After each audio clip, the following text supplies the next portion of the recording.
이번 시간에는 악령 이해표와 진리 그림들을 이용하여 악에 대해 설명하도록 하겠습니다. 육체를 매개로 욕망이 일어나죠. 육체를 매개로 욕망을 일으키는 존재를 보통 악이라고 생각하기 쉽죠. 그래요. 육체를 매개로 욕망을 일으키는 존재는 누군가요?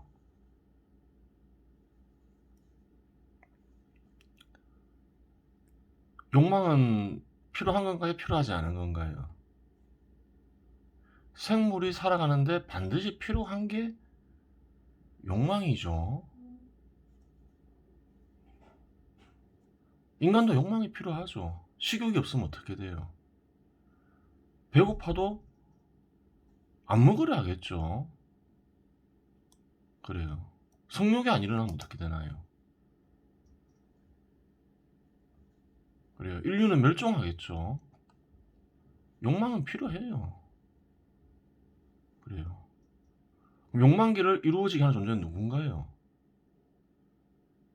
사람을 비롯한 생물이 존재하기 위한 필수적인 조건이죠.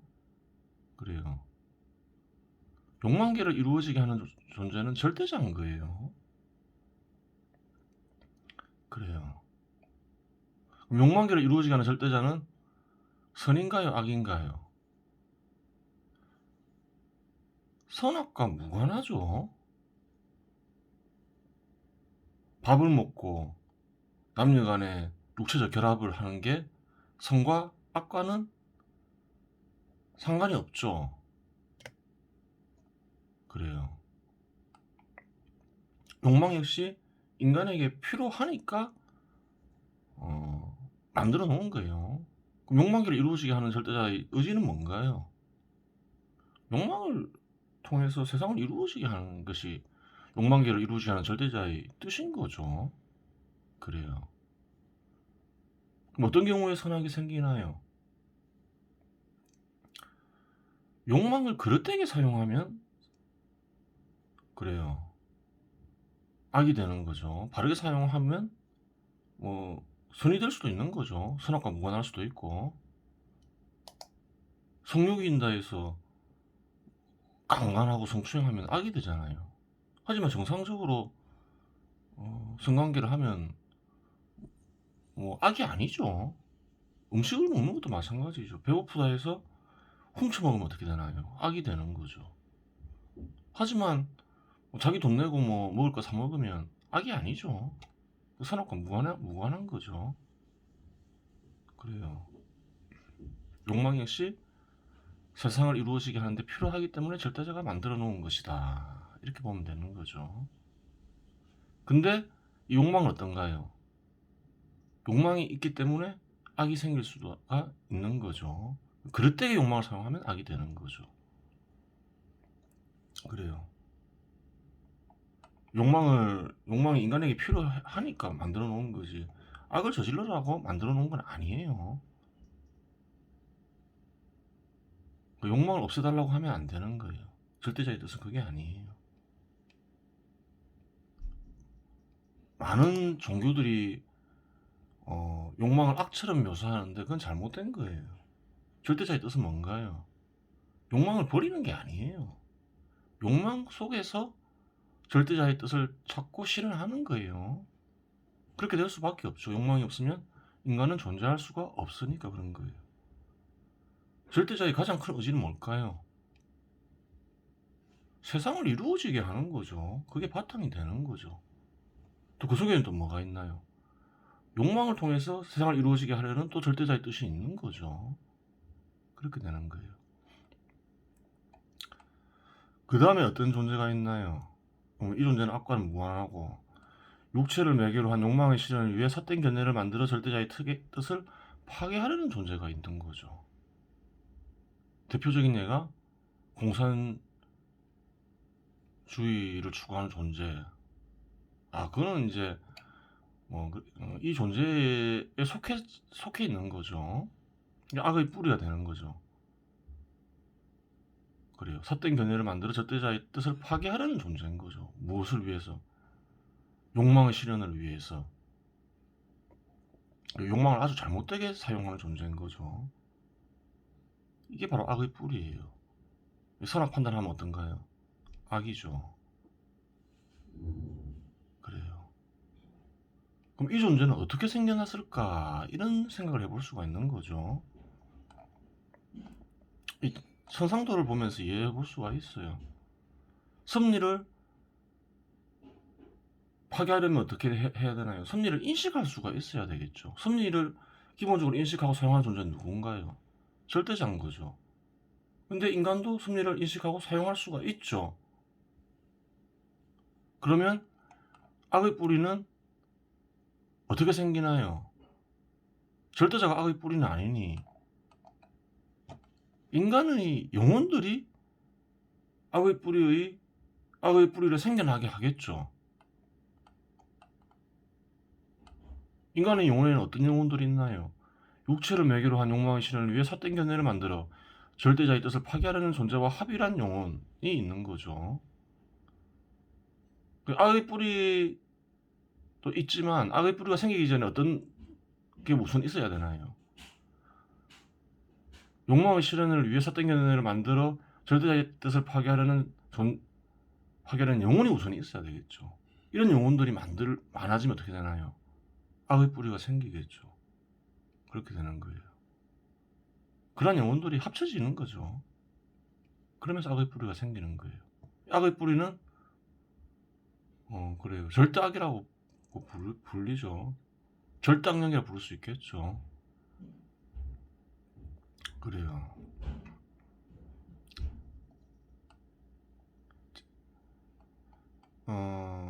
악령들이 생기면서 악의 뿌리가 생겼지만 이제 악의 뿌리는 확고하게 생긴 거죠. 악령이 되면 어떻게 되나요? 악의 뿌리에 소속되게 되는 거죠. 합일이 되는 거죠.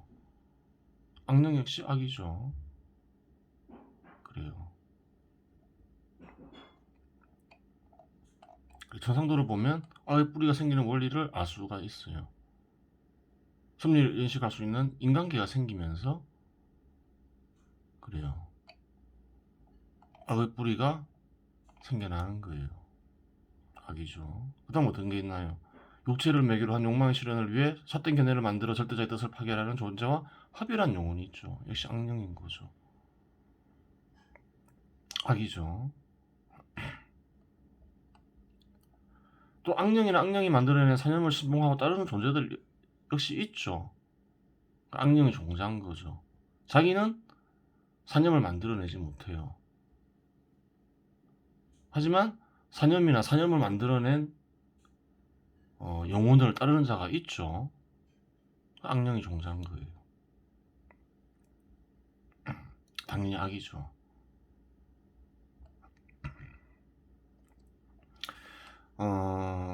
이것과 또 더러운 영을 구별할 줄 알아야 돼요. 더러운 영은 뭔가요? 욕망계에서 특정 욕망에 집착하는 존재가 있죠.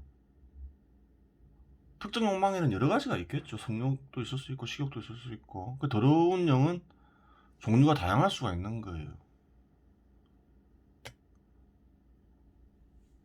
근데 더러운 영이 바로 악이 되는 건 아니죠. 뭐 성욕이 강하다 해도 성욕이 집착한다 하더라도 뭐 법을 어기지 않을 수 있잖아요. 강간이나 성추행 안 할 수도 있잖아요. 그러니까 더러운 영 자체가 바로 악으로 이어지는 건 아니에요. 근데 악을 일으키는 하나의 원인이 될 수는 있는 거죠. 또 더러운 영이 악령이 되겠죠. 더러운 영이 더러운 영으로만 남을 수도 있고 더러운 영이 영의 지배당하다 보면 악령이 되는 거죠. 그래요. 왜? 어떤 집착, 욕망에 대한 집착이 사념을 만들어내는 거죠. 욕망에 대한 집착을 내려놓으면 사념이 안 만들어지죠. 그러니까 더러운 영에 지배당하는 사람이 악령이 되는 거예요. 더러운 영에 지배당한 사람은 더러운 영으로만 남을 수도 있겠죠. 그래요. 그 더러운 영이 반드시 악령이 되는 건 아니에요. 더러운 영은 욕망의 종류가 다양하니 또 여러 종류가 있을 수 있다. 그렇게 보면 되겠죠. 영적 세상에 존재하는 영혼은 어떤가요? 귀신일 수 있는 거죠.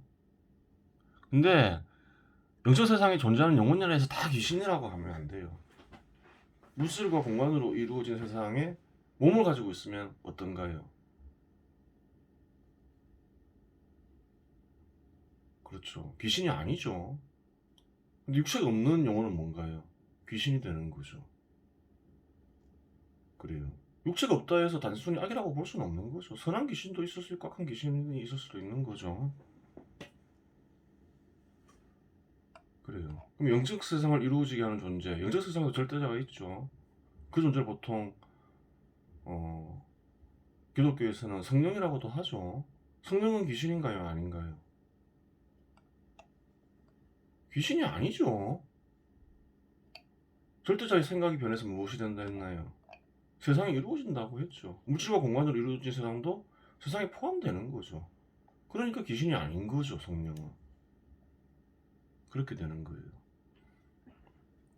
그래요. 다 구별할 수가 있는 거죠. 악령의 그림이라 할 수 있죠. 악령도라 할 수 있죠. 악령도 역시 진리의 그림의 하나죠. 악의 뿌리와 합일했으니까 악의 뿌리 안에 악령이 소속된다고 볼 수 있죠.